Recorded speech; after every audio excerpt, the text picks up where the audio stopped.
Hi, we're Pastor Dave and Dee Dee Thompson from Gateway Ministries in Golden, Colorado. We are actually Casper and Cheryl's pastors. They not only attend our church, but you know what else they do? They conduct marriage workshops, they conduct retreats, and they provide marriage counseling for our whole church family. Very powerful and life-changing. If we want a good marriage, you walk into that marriage because it's already a good marriage. You just have to walk in the way to make it a good marriage.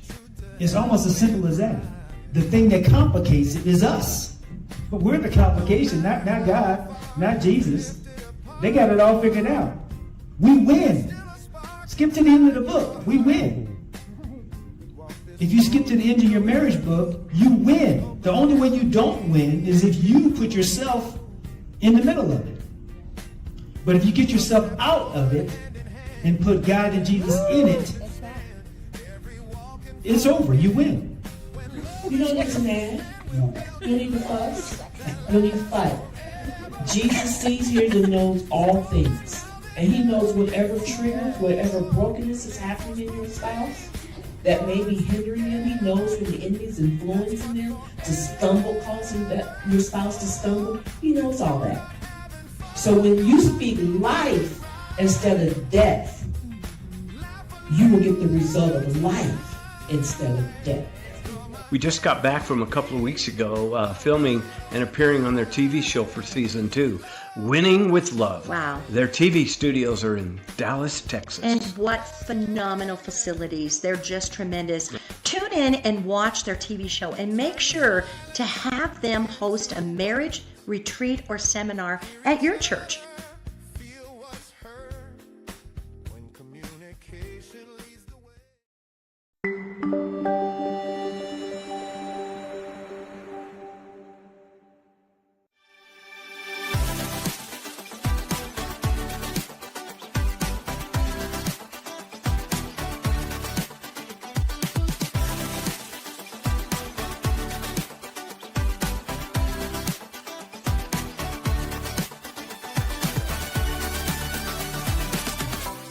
Hello, everyone, and welcome to Winning with Love. We're your hosts, Casper and Cheryl Stockham. Yeah. We are so glad that you've joined us today.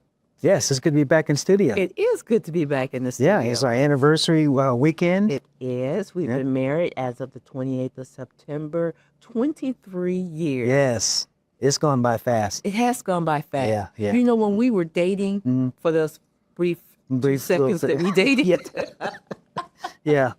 I couldn't envision being married for 20-something years. I know. And I look and it's gone by so fast. Yeah. But it's been good and we've been busy. It's been wonderful. Yeah. And we had some children. Yes. During the off season, we got a little busy. And had some projects that came from that. Mm-hmm. But our first project several years ago was Divorce Proof in Your Marriage. Yeah, so we felt we wanted to really go into some of the keys to divorce proof in your marriage, because the book is awesome, but a lot of times people want to say, okay, give me the cliff notes. Tell me kind of how do I just get this started? Right. Mm-hmm. And we have a lot of great tools even on our website and our app and stuff that's in development to help them.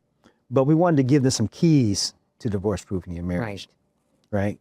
So the first key is commitment to a higher power and each other. Absolutely. Yeah.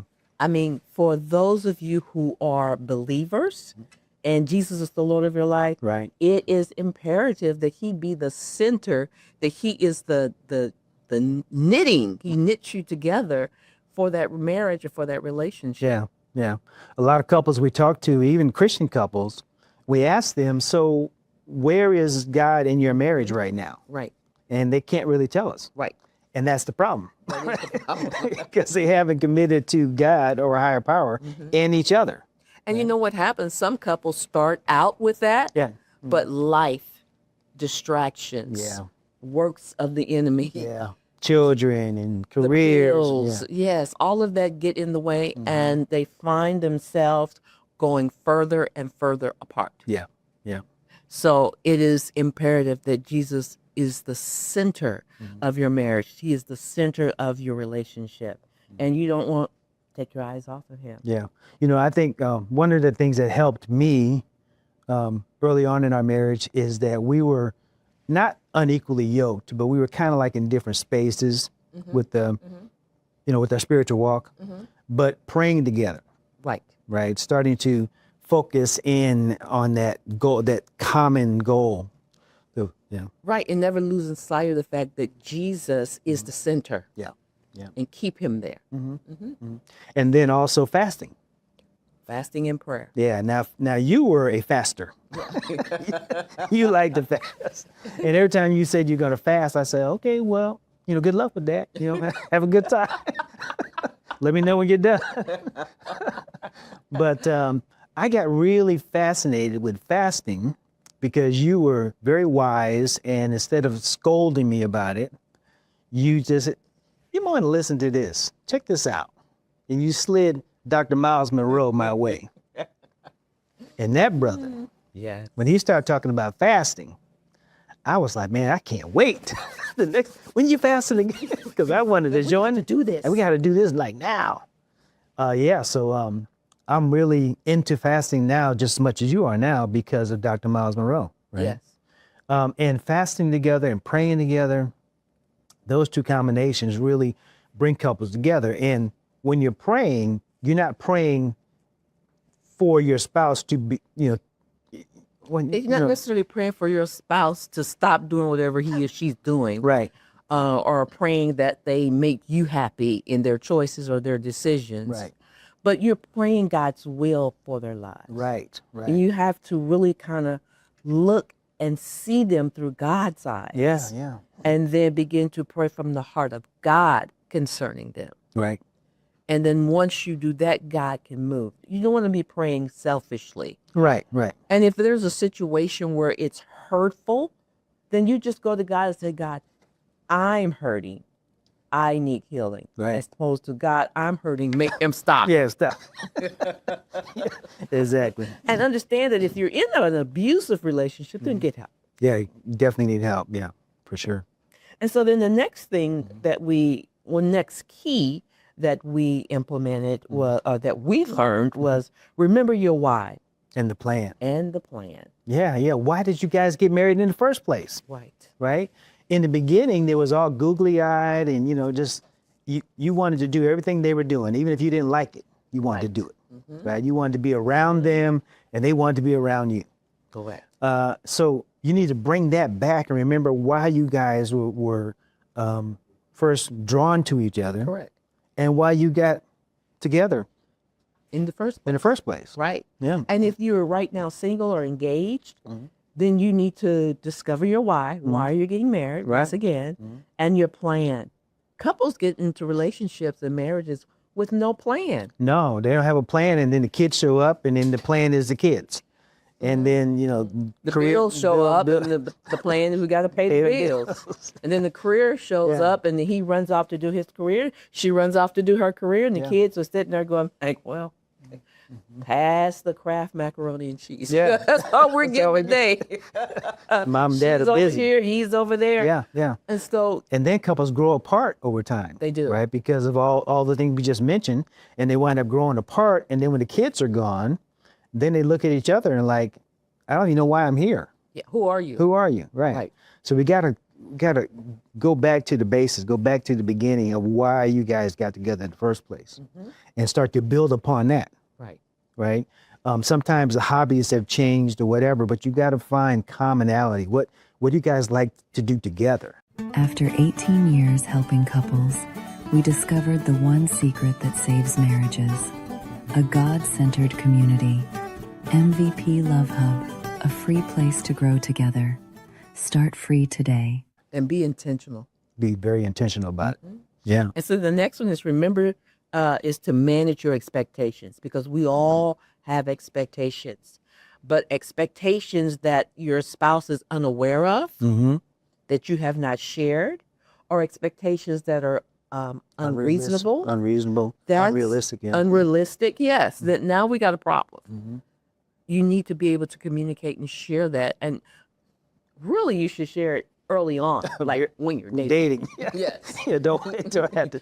Yeah, after you're married, and say, "Oh, by the way, I expect tea at this time." No, Yeah. whoa, that you didn't tell me that earlier. Right. It's like, I don't make tea. You, well, Yeah. now we got a problem. Now you're miserable for the rest of your. Yeah. Oh my goodness. And we Yeah. do not believe that God intended couples to be married and miserable. No, no. So yeah, the expectations thing is key. I think a lot of times because it stems from some of it from our selfishness or past relationships or what we expect or what to happen, and then we grow up in different parts of the country, sometimes even different countries altogether, and one society does it this way, another society does it this way, North does it this way, the South does it this way. All these different things come into play there. And we don't talk about it. Right. We just expect that when we get married, it's automatic that we're going to spend Christmas with my family. Right. And then you're thinking automatically that we're going to spend Christmas with my family. Yeah. And then we're, 2 weeks in, Christmas is coming. Yeah. And you're preparing to go to your mom's, and I'm preparing to go to my mom. And what's happening here? Yeah. Yeah. So then in that case, we said, well, fine, I'm just going to go to my, because that's what I've been doing, so I'm going to keep doing it. And then you grow apart. Right. Right. Right. Or, you try to compromise. Well, my mother always has dinner at 2. Well, my mother has dinner at 3. Well, what we're going to do, go to your mom's house for an hour and then fly over to my mom's house, And so it is imperative that you talk about your expectations. You need to share that. You just can't assume someone knows what you know. Don't assume it, and don't be reasonable about Yes. these expectations. Yes. Right. And you're going to have to compromise, or as we say, collaborate, right, in the situation. Maybe you switch every 1 year. You go, if it's the vacation thing or whatever, or the holidays. One holiday you go here, next holiday you go there, and then start to form your own traditions and own. Like I know there are some couples who decided that for Christmas especially, they don't go to anyone's home. They wanted to establish their own family traditions. And that's okay too. It's all okay long as you discuss it, you talk about it, and you're both in agreement over it. Yeah, absolutely. But expectations can be a problem. But talk about them. Open your mouth. They don't have to be a problem, but they definitely can be a problem. And we find that couples, if they really get into communication, we're going to talk about this in a minute, but you just have to be able to slow down a little bit, maybe take some time intentionally and just talk these things out so they don't bubble up into something else. That's right. I mean, actually, it'd be good before marriage, but if you're already married, now's a good time. Yeah, come see us. We'll help you out. Yeah, absolutely. All right. We're going to touch base on this, but then we're probably going to take a break here. But keep your relationship love bank full. Ooh, yes. We want to talk about the love bank. Everybody has one. So when it comes to love bank, what is it, right? So love bank is not a physical thing. It's something but we're making deposits into people's lives. And we can make deposits into our children's lives, into our co-workers' lives, but especially into our spouse's life. And what are we delivering to them? When we're together, what are they receiving from us? Are they receiving negative, hate, and things, or are they receiving positive from us? Well, your love bank, hopefully you're getting positive deposits into your love bank. Yeah. And not negative, which are withdrawals from your love bank. Yeah, hopefully. But, the world has got some challenges right now. A lot of negativity that's out there in the world. And this applies to not just couples, but also the world. And we're just having these things going on. But we're going to really get into this love bank when we come back. You are watching Winning with Love on Zandra TV Network. We'll talk to you in a minute.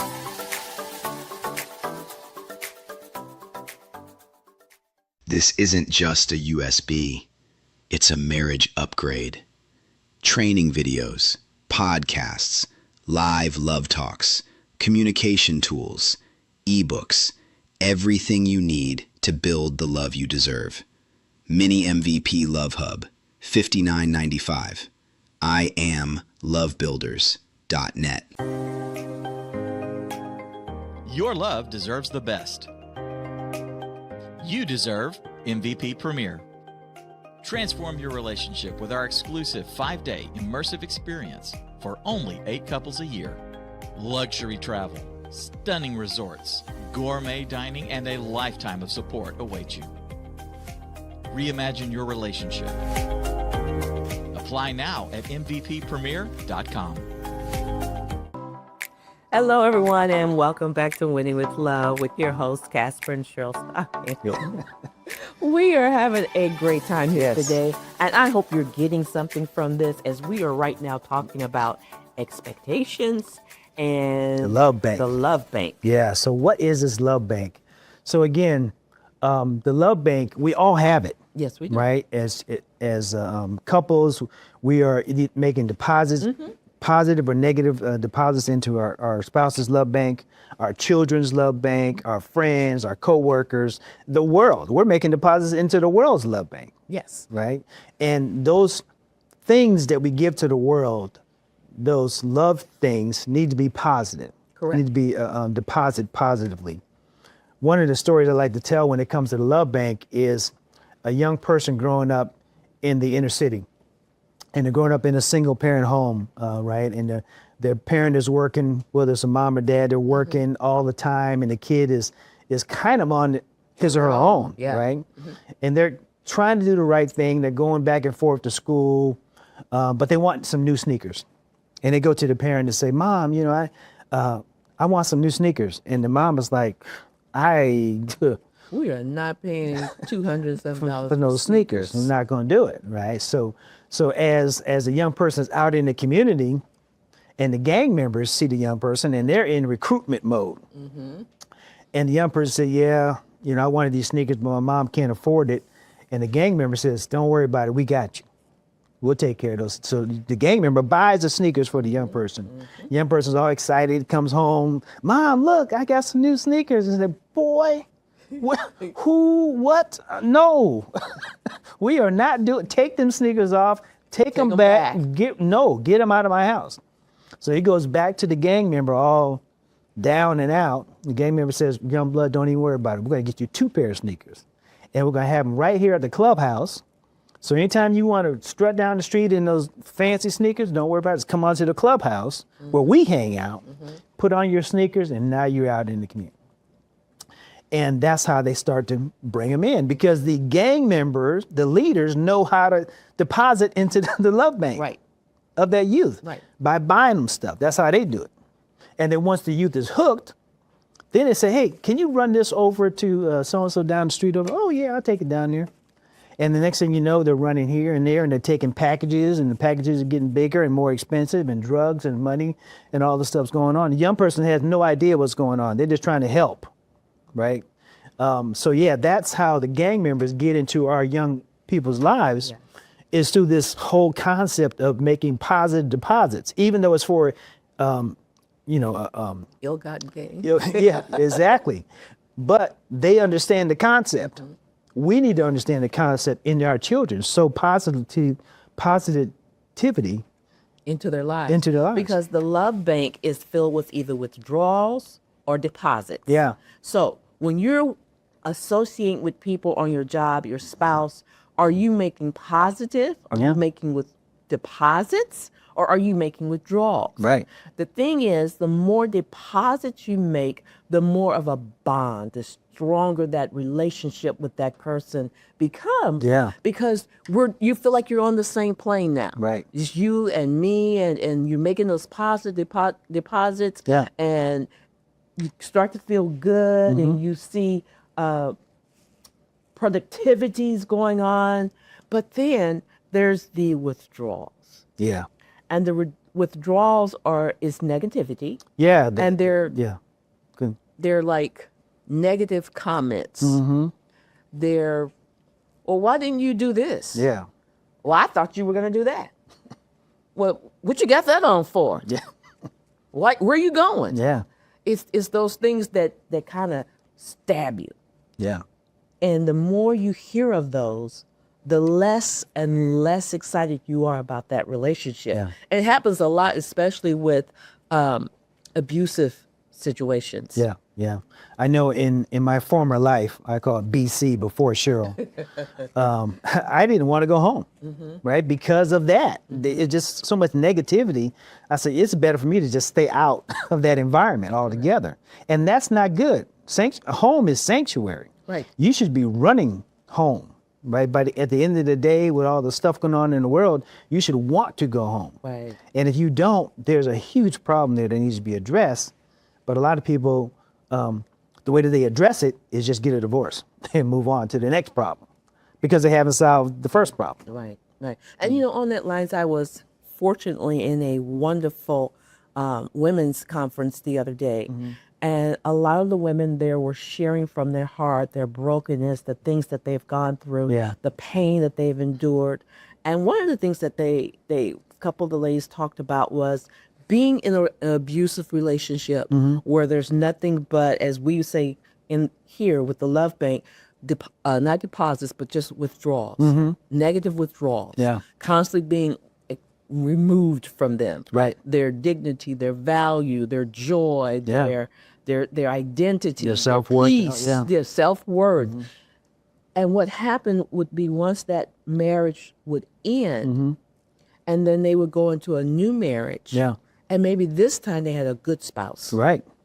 But they have been so conditioned So wounded, by the previous spouse that they can't even receive the deposits, the good deposits. Wow, it's like they're just cut off from being able to receive it. Right. Oh, man. So that's just how powerful your love bank is. Yeah.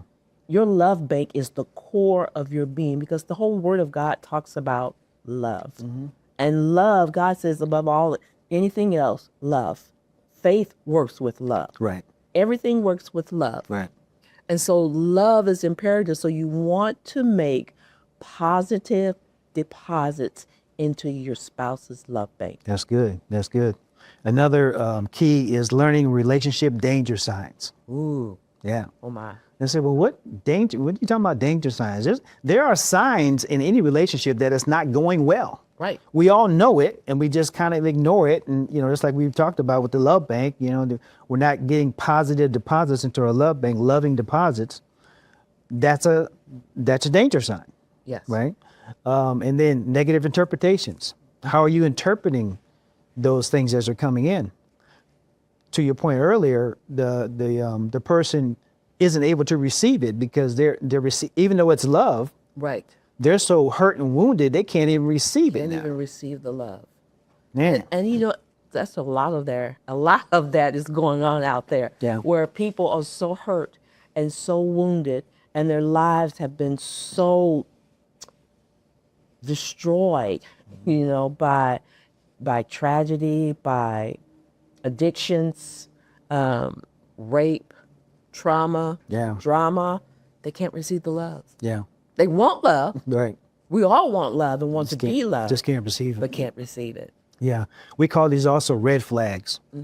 There's a lot of red flags in relationships for sure, and into marriages that, when these things come up, if you address them, you can take care of them in a positive way to where, you can recover from it. Right. But we wait so long and we let these things build up. Yes. And then they go into the corner, under the rug or whatever. And then the next blow up happens and we pull them out, come on out, and you just join the party. Right. Right. And we just keep going over and over the same things over and over. And we see this all the time with couples that we coach, to where they just say, well, he always does this. Well, and she always does that. And they never deal with the issue. Right. So it's a problem. What are the other danger signs? There's negative interpretations. There's negative interpretations. There is escalation. Escalation. Yeah. Well, no. Every time I come home and I see the dishes in the dirty dishes, can't you at least wash the dishes? I mean, come on. Right. And then it just goes up and up and up. Well, yeah, because then you raise your voice, and then I raise my voice. Yeah. And then you raise your voice. to get over your. Yeah, because I'm going to raise my voice because I'm going to get my point across. Right. And you want to get your point across. And so before you know it, now we got escalation. And nobody, after a while, knows what the problem is. Right. Because we're so angry, we're yelling, Yep. fussing, cussing. All of this is going on. Yeah. And it's just each going to a higher, more intense level each time. And now you have escalation. It's escalated to the point where it's out of control. Yeah, yeah. And we have tools in our book to help you with that. We have a communication tool we have couples use to kind of slow that conversation down and kind of, it really is a pattern interrupt to where you can't argue using the tool, which is great because a lot of couples get into the argument and get into the escalation. So yeah, in fact, communication is the next key. Learn how to communicate and listen well, right? And women are natural communicators. Yes, we are. Yeah, and men are really not. No, We just you're kind of do not. the head nod, just the thumbs up, that's about all we got. I always say, well, if you get a group of women together and you put them in a room for a discussion, Yeah.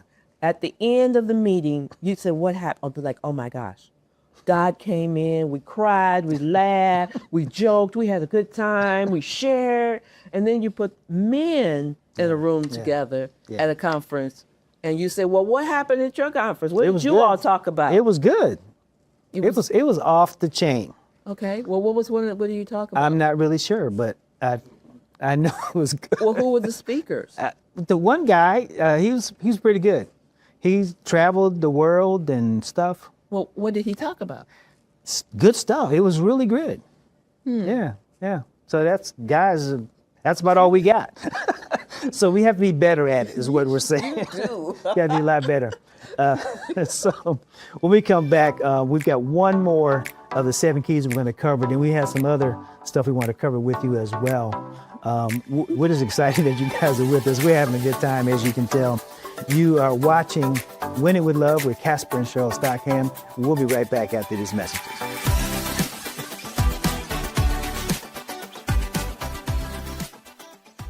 This isn't just a USB. It's a marriage upgrade. Training videos, podcasts, live love talks, communication tools, ebooks, everything you need to build the love you deserve. Mini MVP Love Hub, $59.95. IAM lovebuilders.net. Hello, everyone, and welcome to the Winning with Love show with your hosts, Casper and Cheryl Stockham. We're so glad to have you with us today. Yes. So we're finishing up the 7 keys to divorce-proofing your marriage. Yes. And the last key, we wanted to really spend some time on this because it's a huge one. It's one that couples struggle with a lot. Yes, yes. And that is forgiveness. And it's so powerful. The Bible talks about literally, we're commanded to forgive. Yes, we are. But it's tough. It's not something you just, okay, I'll just forgive them. Because there may be a lot of hurt involved with that. A lot of hurt, Yeah. a lot of drama, a lot of pain that people struggle to get over because it's memories. So if you've been in a traumatic situation in your life where maybe it was abuse or rape, murder, those type of things, you just don't shrug your shoulders and get over it. Yeah. There's a lot of hurt and a lot of pain, and it takes time, to forgive. It takes time, and it takes a lot of that Holy, looking inward to the Holy Spirit, yes. giving you the strength to be able to do it. It's just something that is not, people don't easily walk in. But I have to say, once you start walking into it, you really, it's so, it just melts away the things, right? When you do the Holy Spirit begins to power of work it. with you, and then it just begins to lift some of that heaviness Yeah. that you feel. Yeah. The sorrow, the pain, Right. those bad memories. Yeah. But you have to be willing to give it to the Holy Spirit. And it's not that He expects you to get over it overnight, but He does expect you to come to Him. Right. And give it to Him, and then allow Him to work with you. Yeah. And He'll take you step by step, inch by inch, whatever it takes, but He'll help you get to that point where you're able to forgive. Yeah. And forgive doesn't mean forgetting, No, right? We're it not doesn't. trying to wipe it from your memory. Now, God forgives us all the time. Yes, he does. All the time. And instantly, Yes. right? It's not even something he said, well, I don't know, come back next week, maybe I'll. No, it's like instant. You ask God for his forgiveness and boom, it's done. And then if you try to bring it up, he said, what are you talking about? Yes. It's over. Yes. Right? Scripture says he goes into the sea of forgetfulness. And it's He's done. forgotten all about it. Forgotten all about it. But we as humans, we don't forget about it, but we need to be able to forgive so we can move on. Because if you don't, it's going to cause stress and pain and suffering in you. Right. And you know, that's the enemy's plan. Right. So that's why God forgets it, but he keeps bringing it up over and over again. Yeah. He messes with your memories, things you thought you forgot about, or maybe even you thought you've overcome. Right. You realize that maybe you haven't, because he keeps bringing it up, and he's always in your ear, always in your ear, just trying to keep it stirred up, because he doesn't want you to experience God's love. He doesn't want you to experience the power of being able to forgive someone. Yeah, and it is very powerful. I know at times I haven't had anything major happen that I had to forgive people for, but just little things, right? Maybe somebody took some money they shouldn't have taken or whatever, something like that. I try to forgive as quickly as possible, because it also talks about in the Bible of if you don't forgive, you block your blessing. Right. And I'm like, whoa, no, you're not taking my blessing. You're not blocking my blessing. I want all I can get from the word and from God, right? So I try to forgive it as quickly as possible so I can move on. Even if you're not able to talk to the individual, because sometimes they don't even know what they did. Right. Or maybe they passed on. Right. So now what do? You can still forgive them so that you can move on, right? Or at least, so this is what I do. When I get to something that is just, it's stabbing, it's so painful, and it hurts, I have to at least be willing to go to the Holy Spirit and say, I need you to help me to forgive this person. Yeah. Right now, be honest. I mean, God sees, hears, and knows all things. So you might as well be honest. Right. It's like, Lord, this hurts so bad. Right. What they did to me was so wrong. I am struggling to forgive them, but I know your word says to forgive. So I need you. Help me. Help me on this. Yes, help me to forgive. Teach me how.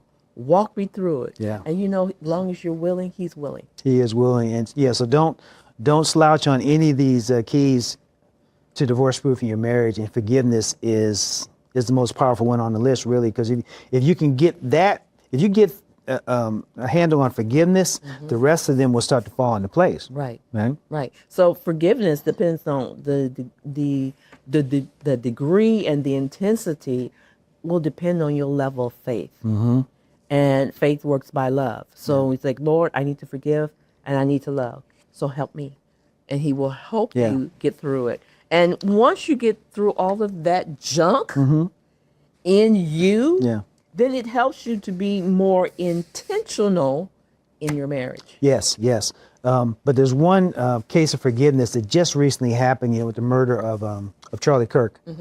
And his wife, a week or so after, she was giving a speech at his homegoing service, and she literally forgave his assassin for killing him. And that's powerful. I hope to be able to be at that level of my Christian faith and walk, to be able to do that, because that's the ultimate when someone takes a loved one away from. Yes. A parent loses a child, or a child loses a parent. A husband loses a wife. Is monumental. To the pain that goes with that.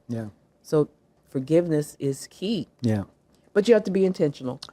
And she was intentional about it, because she said, only God, only you can help me, get through this. And so you also wanted you to be intentional in our marriage. So we want to talk about that for a little bit, because a lot of times we get into our marriage and our relationships, and we start out being very intentional in how we spend time with that individual, how we come to know and learn and develop with that individual. Right. But over time, things happen. Yeah. And it can start to drift away to the point that you are not as intentional in your marriage as you should be. Yeah. So we want to talk a little bit about what do you do? How do you get back to being intentional? Yeah. How do you get back? How do you get back? Well, I would say you need to come together. That's why you need to read the book and, well, all of them, really, all of our books. And because communication is big. You got to be able to communicate. And so it may mean sitting down and writing out some priorities for your marriage. Yeah. Yeah. At least once a week, come together. And even if you have children, you still have to have time, set aside time for you guys to be together without the distractions so that you can to really focus in and be intentional about your marriage. And so, you know how we sit down, we come up with a plan of attack for our finances? Yeah. We come up with a plan if we're going on a cruise or taking a family vacation. We come up with a plan for the path for our career. Yeah. We should have a plan for the path of our marriage. Yeah, yeah. Can you imagine going on you decide to go on you just wake up one morning, pack your bags, and you go to the cruise ship and say, yeah, we're going on a cruise. They're like, sir, ma'am, we don't see You're not on the manifest. You don't have a passport, and you haven't paid for anything. No, but I want to go on a cruise. I understand. But you won't be cruising on this ship. Not this time. No. Yeah. So there's some steps one needs to take in life. Before certain events happen. Yeah. And so a lot of times in our marriages, we don't take the time to sit down and come up with a plan. And actually, I say do that when you're single. Right.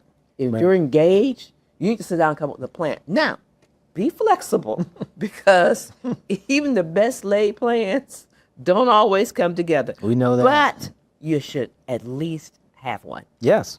Yeah. You need to have a plan. Start with a template, yeah. Yeah, so you start with and you list your priorities. So if you're a husband and wife and you got career and you got children and school and dogs and cats and soccer practice and ballet and going to the gym and the slumber party, you got all this going on. Yeah. You need to sit down and write this stuff down. Yeah, yeah. And we have some great guests that are going to be on the show, and they are balancing that exact thing, right? With their business and with marriage and with their careers and, all these things, and with the service to the Lord and all that stuff. How do you balance all that out? Right. So, yeah. Right. And so you want to sit down and come up with a list, come up with a strategy or plan of attack, and then you want to be able to track your progress as well. So this sounds like homework.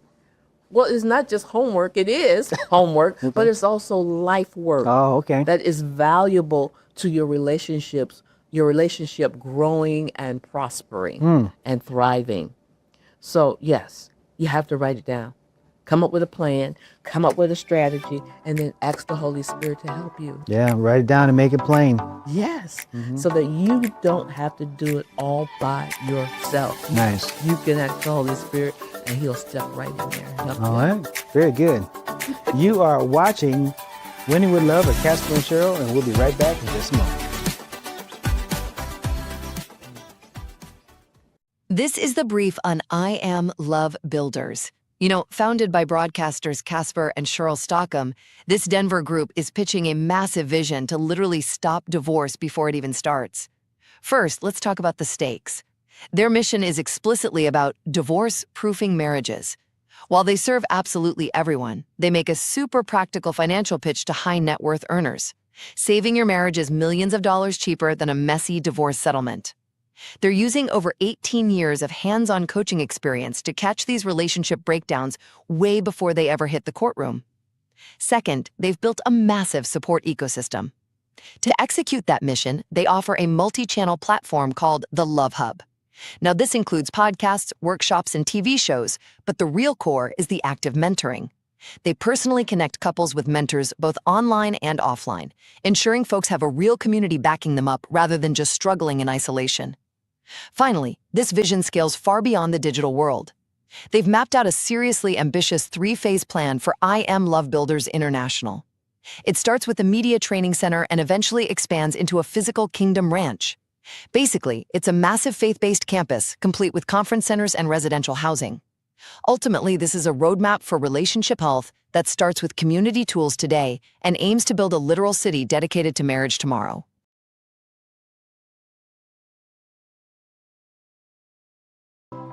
Hello, everyone, and welcome back to the show, Winning with Love, with your host, Casper Cheryl Stockham. Yes. We are talking about being intentional in your marriage. Definitely need to be intentional with a lot of things, but definitely in our marriage as well, for sure. Yes. Yeah. And you know, what I think couples fail to do is have fun. Yeah. Oh, for sure. And I think we get so busy with our lives, with all the things that go with being married, that go with living. You know, you got to pay the bills, you got to take care of the kids, the dog and the cat, you got the house, the lawn, the laundry, the ballet, the baseball, the football, the basketball, the soccer, you know, and then you have school and work and church and the birthday party. I mean, we got so much going stuff, on that I believe husbands and wives forget about each other. They do. They do forget about it. Well, they shouldn't, but it happens a lot, right? And just simple things. It doesn't have to be anything complicated, or it doesn't have to be all planned out, right? And so one of the things we used to do was go for a walk. Is that what you want to call it? It was. Okay, tell them about it. Well, okay, what are you trying to say? No, go ahead. I'm getting the impression that you're insinuating something. I'm not saying anything. Go ahead and tell them. Okay. Tell them about your walk. I'm going to tell you. Better be good.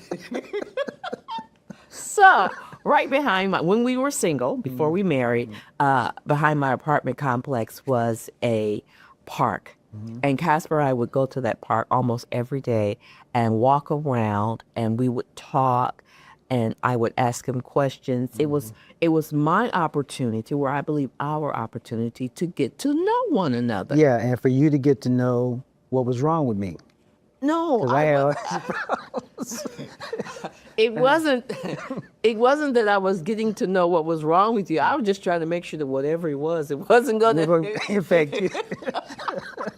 It wasn't going to impact me. Yeah, because I was single and happy, and I was living in shalom peace, and I did not want someone to show up with a whole bunch of junk and drama. I get it. And I had a bunch, but I dropped it off, and then, I got better. Okay.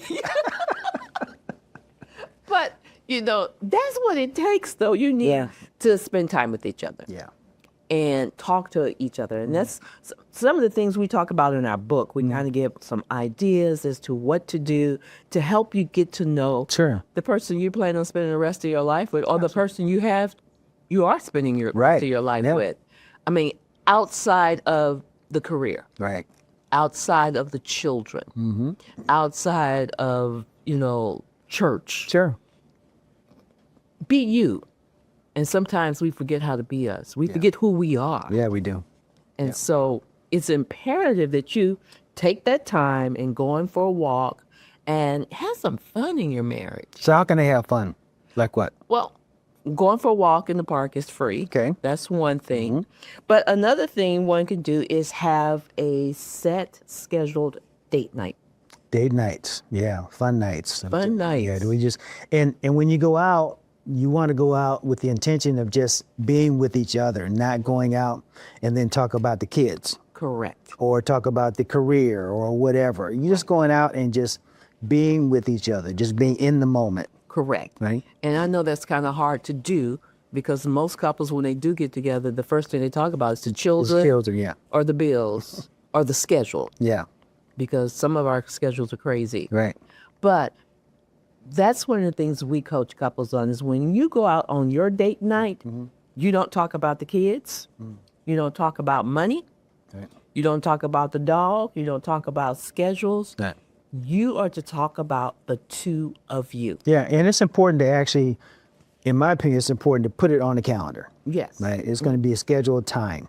Now, it might not be every week, but maybe every 2 weeks. You want to do it in Friday, Saturday, whatever.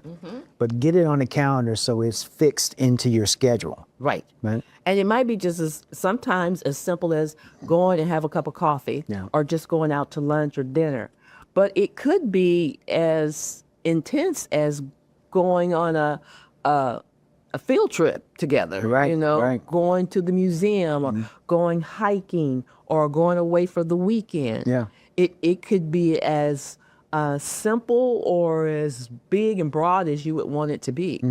I know in our case, especially in the beginning, we didn't have a lot of finances. Correct. So we had to come up with a lot of creative ways without the money to be able to do stuff. Right. Right. That's So absolutely correct. yeah, so we had to like just going looking at model homes. Right. Right. Right. Or we would go to Sam's. That was our dinner. Yeah, We'd go to Sam's during the time when they're giving out samples. Samples, yeah. Absolutely. We'd go for a drive. Just choose a direction, north, south, east, or west. Which direction we want to go in, Yeah. and we hop in the car and just go for a drive. And because we live in Colorado, it's just beautiful. It's beautiful. Yeah. So that was one of the things that we did. But you could go dancing. I know a couple who they get together like once a quarter and go to the comedy club. Oh wow. Other couples get together and go to a movie or out to a fancy dinner. There was this one couple, they were in a little financial bind. So what they did was they sent the children away for the night, Okay. and they had always loved all things Hawaii. And they wanted to go to Hawaii, but they didn't have the funds for Hawaii. Got it. So they set the theme for a Hawaiian date in their home. Oh. So she decorated the house all in like tropical Hawaiian style. They had Hawaiian shirts and with lace. And then she prepared a Hawaiian meal. Okay. And they stayed at home. They played Hawaiian music and had a wonderful time. Nice. I hope they didn't have the twirling fire things going. No, they didn't do that. They didn't do that? No, they didn't wrap the pig in the ground. All right. They didn't do that. Okay. All right. But I like it. you can get creative. Yeah. Choose a theme and then have a great time with it. I like it. And then I know of some other couples, and they take turns. Oh, take turns deciding the theme and stuff. Yes, Okay. or what we're going to do what for to our do. date night. 1 month it's her, next month is him. Very good. So there's lots to do when you're having fun. I like it. And so there are also things like doing things with other couples, Okay. getting Like- together. Like what? A double date. Double date, like going to the movies or something? Yeah, or or- maybe go roller skating. roller skating. Yeah, that was fun. Yeah, you can go roller skating or play golf. And- Oh, yeah. Yeah, we did that a couple times. Yes, and if you don't play golf, just go and hit the little white ball and Drive the cart around. ride around in the car. Absolutely. So there's a lot of things you can do that you can be intentional about having a date night and having fun. Very good. You can play games too, like board games and stuff. Yeah. Board game. You were real good at that. Thank you. You would create. You made up. Yeah, I don't think we want to go into that. Well, maybe we do. This is a marriage show. It's a marriage show, yeah, but it's PG. Okay. All right.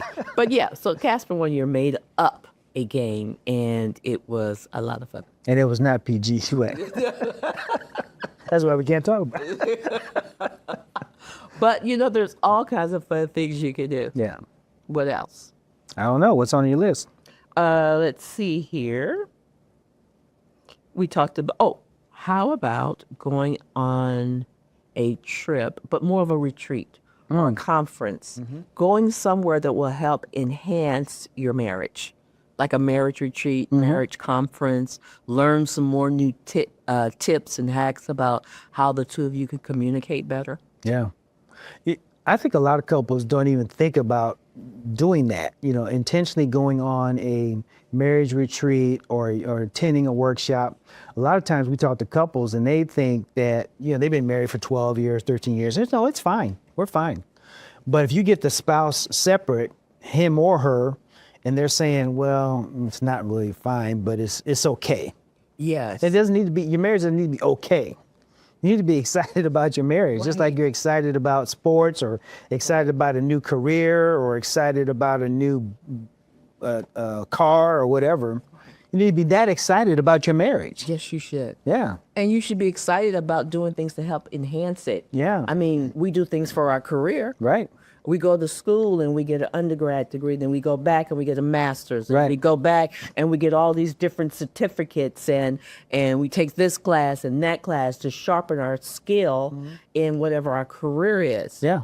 And we should do the same thing in our marriage. Yeah. And if your marriage is at a 5 or a 6, let's get it to a 7 or 8. Yes. And if you're at a 7 or 8, let's get it higher. And if nothing else, make memories, fun memories, laugh, talk, have a good time so that when the time comes and you become an empty nester, you still know who that man is in your house. That stranger. I don't even know who you are anymore. When all the kids are gone, the dog is doing his own thing, and you look over the table and say, as my daughter would say, who you? Who you? Exactly. Yeah, it's like, man, you gotta keep working on it. Yes. Yeah, and that's probably the main theme of everything we talk about with our show and with our podcast and our books is that just keep working on it, right? Just don't just let it sit. You got to keep Shaping it, molding it, sharpening making it sharper. Yeah. And above all things, have fun with it. Yes. Learn how to, if you've forgotten how to have fun in your marriage, then that's all the more reason why maybe you need to go on a retreat or something. Go on a retreat. Get the memories going, the laughter, the fun, have a good time. Yep. Get the book, folks, Divorce Proofing Your Marriage. It'll help you in a lot of different ways. Hey, you've been watching Winning with Love with Casper and Cheryl. We're excited you guys are with us. We got our great shows lined up for you, so we'll see you next time.